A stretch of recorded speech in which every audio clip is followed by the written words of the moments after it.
So there's the 10,000 hours rule that's been popularized by Malcolm Gladwell that states that if you want to be an expert at something, 10,000 hours is what's required.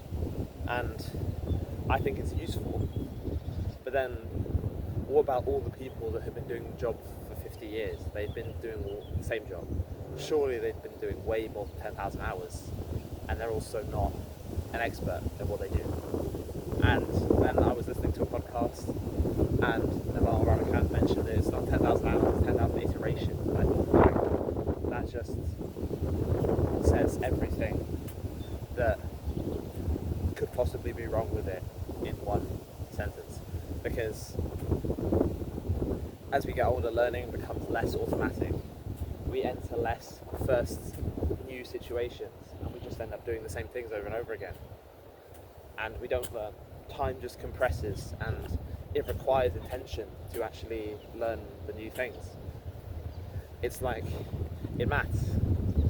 At school, we're just taught to use one method, practice it again, and use that for every single time that kind of question comes up.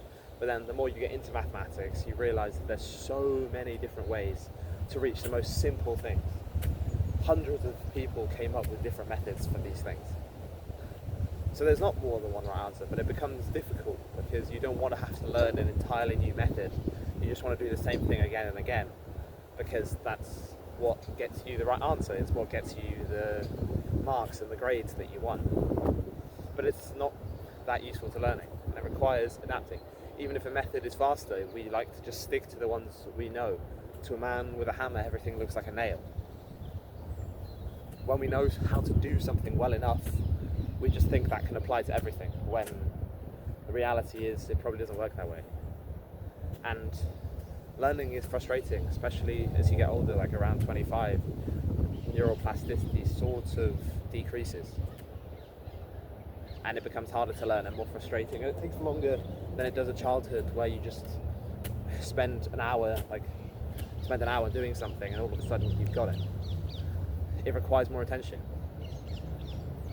And it's frustrating. It's like with the rope I'm holding, some of the movements that I do took me a while to learn, and I'm still learning new ones that I don't really show on these videos, but I'm still learning them. And it's frustrating, it takes a while, but that's kind of the point.